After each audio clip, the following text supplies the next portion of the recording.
Amén. Bueno, venimos entonces a darle continuidad a todas las parábolas que hemos venido estudiando a lo largo de estos domingos. Y hoy vamos a ver la parábola de los obreros de la viña. Entonces, como bien decía Huichito, por favor, tener sus Biblias en Mateo 20 y vamos a estar entre el versículo 1 y el 16. Gracias, Javi. Nos vamos a ir haciendo preguntas, ¿verdad? Como para ir haciendo el estudio juntos. Entonces, ¿de qué trata esta parábola? Bueno, esta parábola únicamente está en el Evangelio de Mateo y se trata del dueño de una viña que sale a diferentes horas a buscar obreros para que trabajen en ella.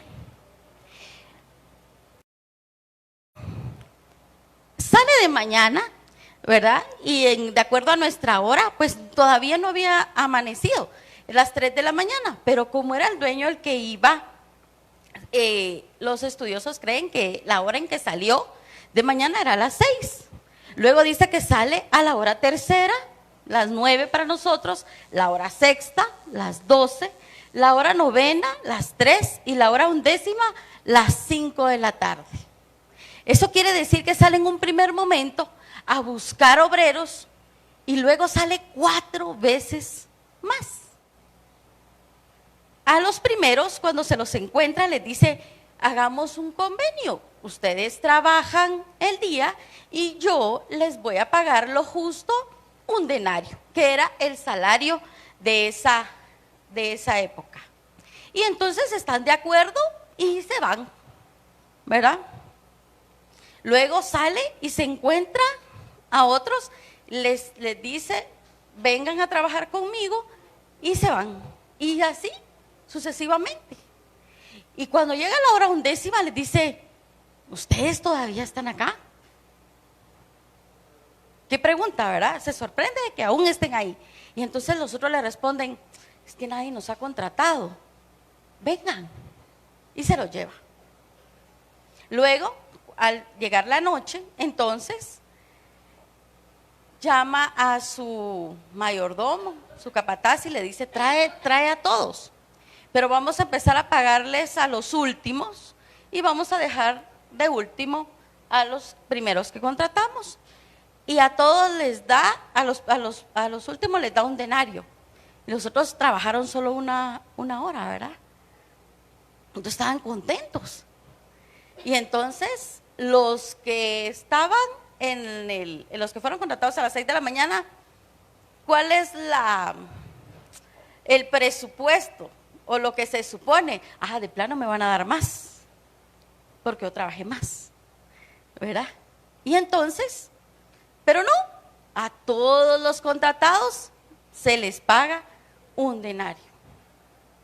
Entonces eso provoca que los que fueron contratados a las 6 de la mañana le hagan un reproche al dueño y les dicen, porque no se lo hacen al mayordomo, se lo hacen al dueño. Le dicen, ¿tú nos haces igual a estos? Nosotros que trabajamos más.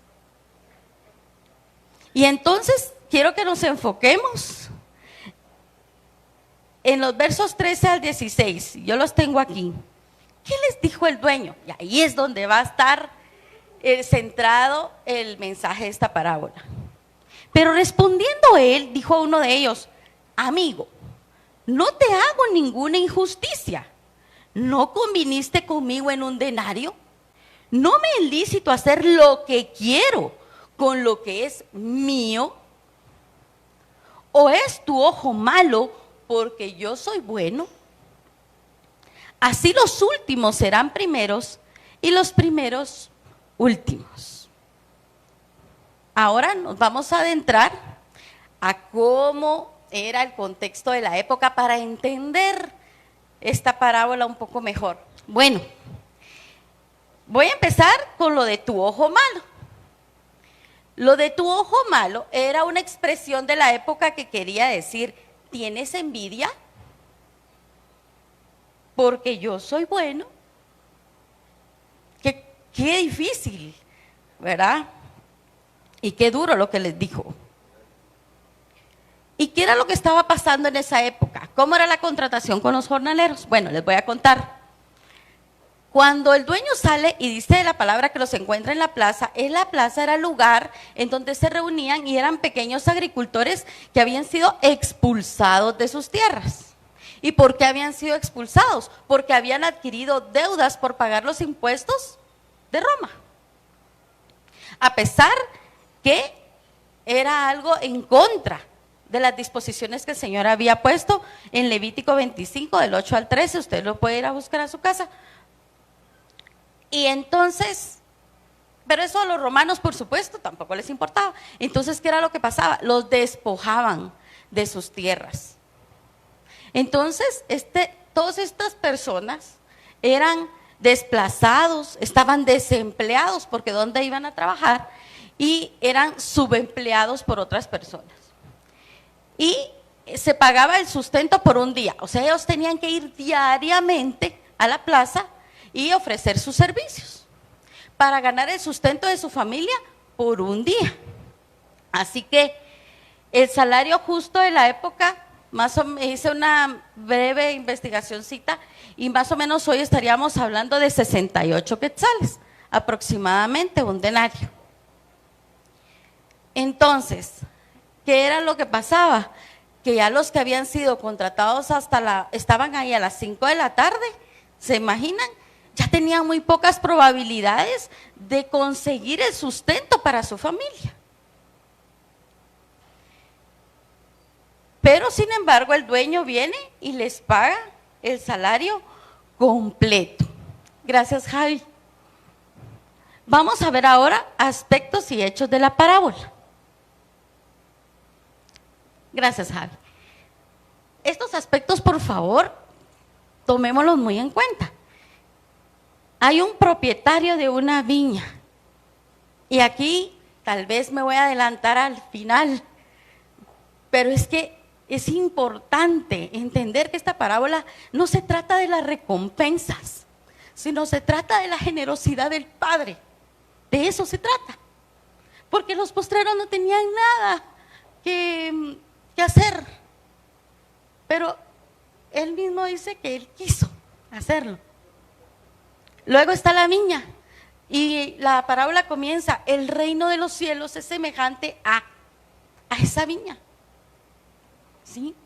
A esa viña que es donde el Señor quiere que nosotros estemos trabajando, porque no ociosos, ¿verdad? Sino trabajando. Y esto me recuerda a que en el reino de los cielos, ¿verdad? Y aquí también, todos somos uno en Cristo. O sea, todos somos parte de un solo cuerpo. También están los que fueron contratados. Bueno, aquí vamos a ver las actitudes de ellos. La Biblia no lo dice exactamente, pero seguro que los últimos están recontentos. Y los primeros estaban enojadísimos, ¿verdad? Y uno dice, bueno, es que tal vez es lo lógico, tienen razón, trabajaron más horas. Pero el sistema de la gracia no funciona así. Y luego, el otro aspecto importante es la remuneración. ¿De quién dependía?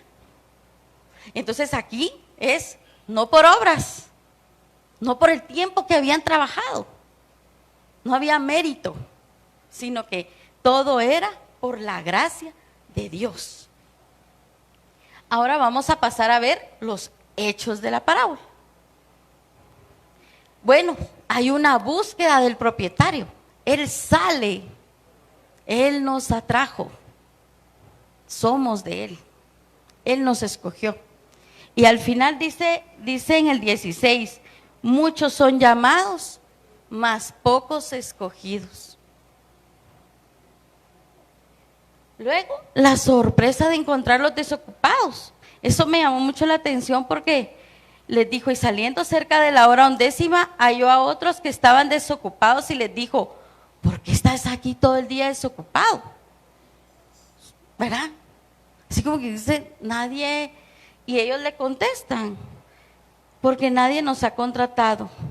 Y él les dijo, y también vosotros a la viña, y recibiréis lo que es justo. Luego está la tarea por hacer en la viña. Parece que hay trabajo suficiente para todos los que quieran trabajar en la viña, ¿verdad? Porque sale más de una vez. Y luego el reproche de los jornaleros, que ya lo vimos, la respuesta del propietario, ¿verdad? Quien es soberano y tiene la libertad de darle a cada uno lo que él cree. Él no les dijo, ay, miren, lo que pasa es que yo, no, les dijo, quiero. O sea, eso quería decir, no depende de ustedes, depende de mí. Y nadie puede reprocharle su generosidad. Muchos son los llamados, pocos los escogidos. Gracias, Javi. Ahora vamos a pasar a lo medular, la enseñanza de la parábola. El Señor se complace, dice la palabra, en hacer misericordia. Entonces eso nos enseña que la salvación, la entrada al reino de los cielos, ¿verdad?, es cuestión de misericordia y de gracia, no de mérito. Y aquí hay al menos 3 actitudes de las que nosotros todos, creyentes y no creyentes, tenemos que estar pendientes. Y son actitudes de cuidado, no sentirse mejor que los demás. ¿Qué fue lo que dijeron los jornaleros? ¿Nos has hecho iguales a estos? Los miraban por debajo. ¿Qué mérito tenían los que habían sido contratados a las 6 de la mañana? Ninguno, porque el que los salió a buscar y el que los escogió fue el mismo. No dejar de compartir la buena nueva con todos sin excepciones. Dios no ve nuestra apariencia, sino que pesa nuestros corazones, así dice la palabra. Y a nosotros no nos corresponde juzgar. Y la línea entre eso a veces es muy delgada. Yo tenía un compañero en la oficina que en una plática, yo aún muy inmadura, ¿verdad?, me dejó una gran lección. Él en estos momentos ya está con el Señor, pero lo recuerdo por eso que me dijo. Y yo le decía, mire usted, qué tremendo todo eso de Hitler, ¿verdad? A él le gustaba mucho la historia. Qué tremendo eso de Hitler, ¿verdad? Ser terrible es usted, de veras, imagínense. Y si se arrepintió en el último momento, ¿qué? Me lo voy a encontrar ahí arriba. Y entonces me decía, sí, se lo va a encontrar ahí arriba. Y yo toda mi vida aquí tratando de portarme bien y haciéndole bien a otros, y ¿verdad?, uno no anda haciendo maldades y esas cosas tan horribles. Y entonces él me decía, pero se lo va a encontrar ahí arriba. Ahora lo que yo me quisiera preguntar, me dijo, es que diría la Madre Teresa de verla a usted ahí arriba. Y yo me quedé pensando, y yo dije, sí, porque la Madre Teresa pues tenía, y aquí hizo mucho por los pobres, ¿verdad? Y andaba descalza y andaba buscando, hizo mucho más de lo que en ese momento de mi vida, y yo creo que hasta el día de hoy, yo he hecho. Así que no nos vamos a sorprender cuando lleguemos con el Padre y nos encontremos al ladrón en la cruz que se arrepintió en el último momento, ¿verdad? Y a Samuel, que desde niño fue dedicado al Señor. Así que a nosotros no nos corresponde juzgar el momento en el que hemos sido llamados. Por la bendita gracia de Dios, unos llegamos a las 6 de la mañana, pero los que llegaron a las 5 de la tarde es porque así le ha placido al Padre.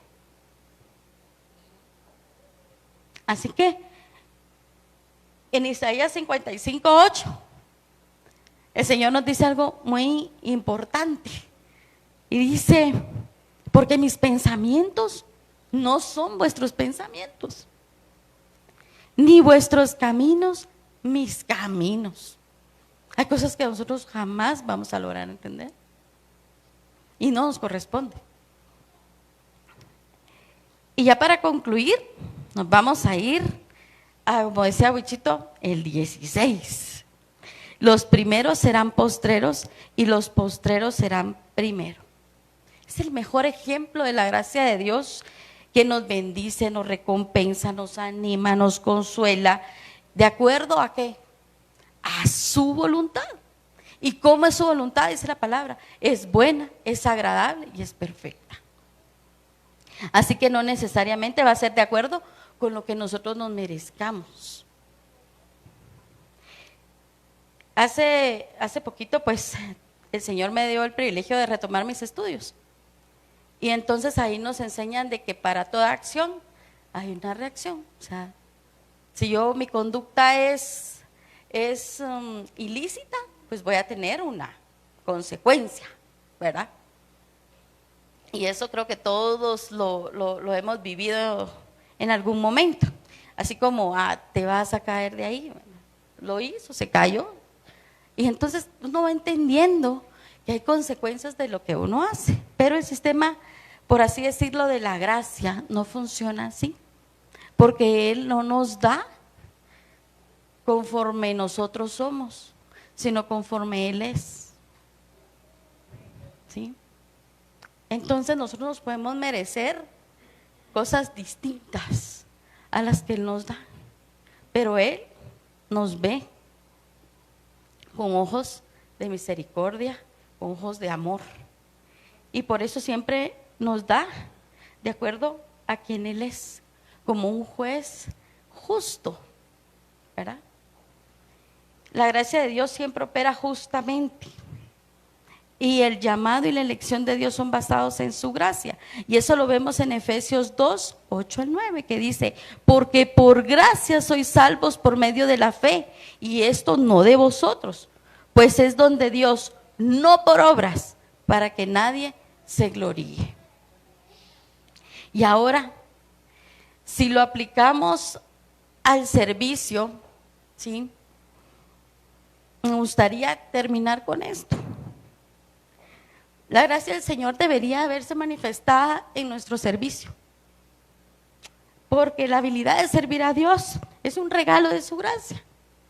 El llamado a su servicio es un regalo de su gracia, y cada oportunidad de servir es un regalo de su gracia. Así que hagámoslo con excelencia. Y pues con esto quiero finalizar la escuela de hoy. Si por favor me acompañan en una oración.